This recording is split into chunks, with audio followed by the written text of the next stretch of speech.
immer noch das Summer Breeze 2023, immer noch eine Affenhitze, aber wir haben es gut, wir können hier sitzen und die Arbeit ist auch sehr angenehm mit solchen Gästen wie LIONHEART, meine Damen und Herren. Applaus!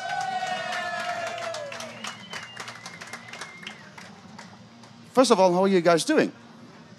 Sorry? How are you guys doing? Doing great. Had an awesome show. Second time at Summer Breeze. Feels great. Yeah, second time. That was some decent show earlier. It seems that you guys really enjoyed being able to play live again, right? Yeah, it was great. Cool. Today's slot was like, I think, 15 minutes longer than the aforementioned show you talked about, the one you did a live album from. And that was like 45 minutes this time. Last time it was like 30 minutes. If you can compare the two shows best. Which one would you prefer? Today's show. Yeah, today's show. I mean, the last time was great because it was our first time at Summer Breeze. Huge show. We made an album out of it. It was awesome. Yeah. It was a ton of fun. It was special having the opportunity to play on the main stage, though, today. That was really cool. This is the second to last day of tour. We've been looking forward to it the entire tour. Like, holy shit, we're playing main stage at Summer Breeze. It doesn't get any cooler than that, so exciting. I was a bit surprised you guys sure like to cover. I spotted like Limp Bizkit. Yeah, exactly. And how did that come about? We always try to do like fun stuff. Yeah, like fun stuff. Like we just covered like a little part of the song, but we always try to do that. Like we have a Beastie Boys part of the set too. And the Metallica part. We had a Metallica part. Yeah. So we just try to like put in little parts of all different genres, all different bands. That it's not a real cover; it's more a quote. Yeah, exactly. And the Limp Bizkit one was just like, I don't know. We just thought it'd be fun. So because I was like totally getting into it, and then I was like, wait a minute, that's yeah. It was funny because every night like it goes, people go crazy for it. Yeah, it's like makes sense. But let's talk about your music. The new album. It has. I think it's fair to say it has an impressive guest list. That's true. So, what was it like working with these guys? There's Alex Taylor, Jamie Just, there's Ice-T's on it. Ice-T, yeah. It was awesome. I mean, Josta, we've known him for a long time. He was actually many moons ago. Yeah. Josta was the first person that put out a LIONHEART record back in like 2007. We like started talking to each other on MySpace, and he ended up putting out the first LIONHEART record. And so we've known him forever. I was living out on the East Coast for a little bit for work, and I was really close to where Jamie was. And so just hit him up, hey, do you want to produce the album? Do you want to work together?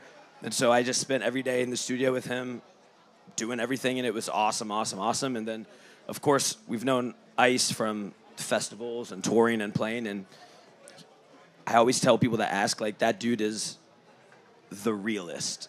Like, he was so fucking cool about doing the song. Like, you just hit him up, hey, do you want to hop on a song? It's nothing. He's not asking for money. He's not being, like, a star. He's just a cool dude. Like, he's a real one. And he did an awesome job, obviously. So, yeah, and then Ant from E-Town, that's awesome. Los, Desmadre, Alex from Malevolence. We had, like, just a group of all the bands that we look up to and that we respect and that we like to play with, and we got them all on one album, so it doesn't get any cooler. Nice. Is there any artist you haven't collaborated with yet, but you really want to record a song with? Anybody out there? My man Fred Durst. Yeah, that would be awesome. I mean, that would be nice. I think that would be a wild one. Other than that, Freddie from Madball. Yeah. We've talked a few times, but it just hasn't worked out. But yeah, Freddie from Madball would be awesome. That'd be cool. Yeah, he would sound great on a LIONHEART song. So this edition of Welcome to the West Coast, it's part 3. Does it mark like the end of a trilogy, or will there be? I don't think we can do another one. I think 3 is like pretty good enough. But you never know.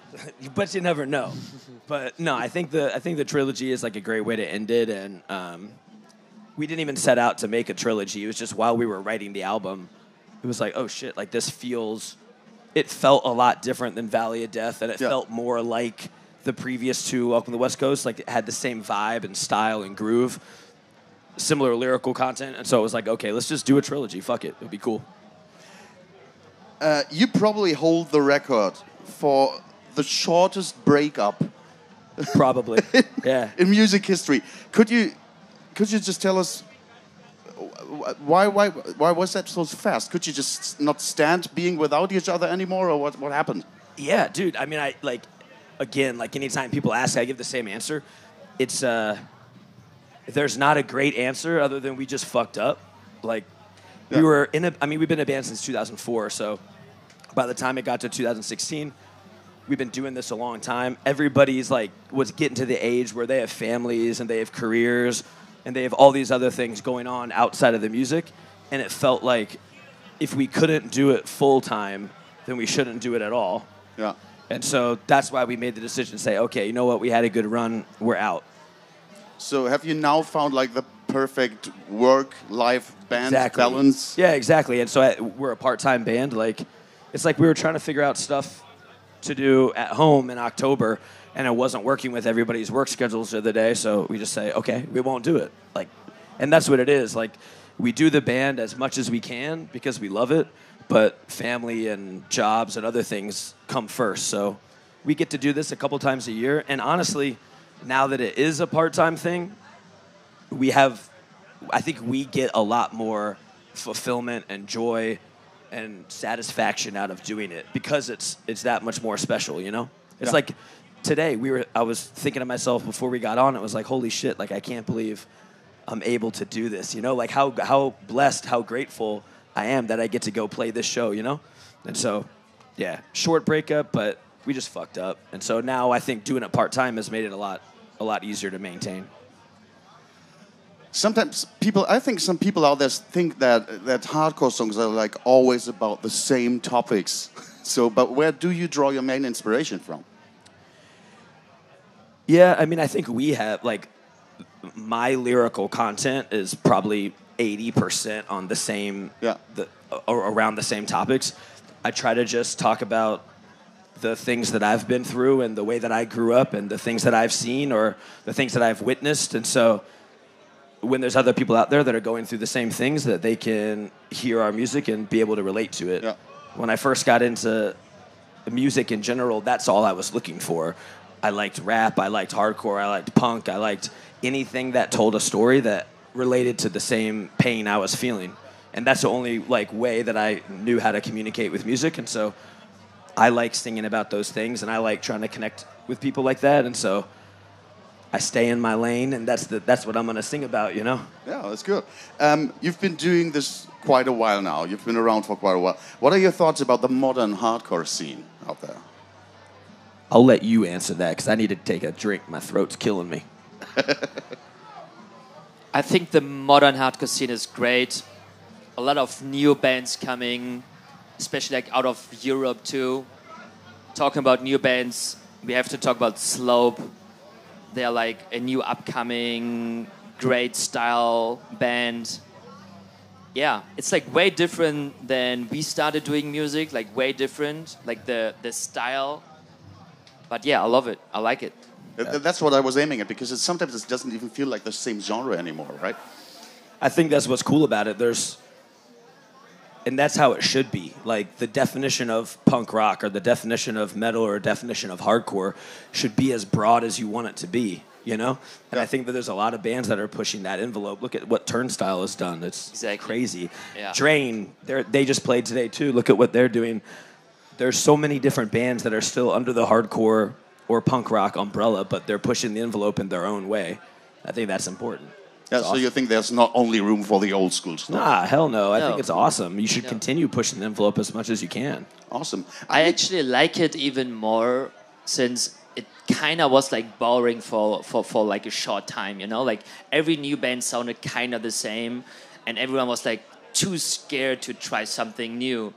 That's true. And now they're just doing their stuff, you know? They have hip hop influence, they have reggae influence. It's everyone is hella influence from other subgenres too. It's like a nice big hardcore buffet. Yeah, exactly. Something for everyone. Exactly. Great. Are you guys already working on the new stuff? Or is it just back to the day job now? And no, I think right after you finish the album, you're okay, I don't got anything left. but we just started writing. I'd love to get a single out. We have a big headliner coming up in February here. I'd love to get a new single out before then. So we started writing, and we're like halfway through a song. So yeah, we're getting back in the mindset. So nice. Yeah. That is good to know. LIONHEART, meine Damen und Herren. Thank you so much.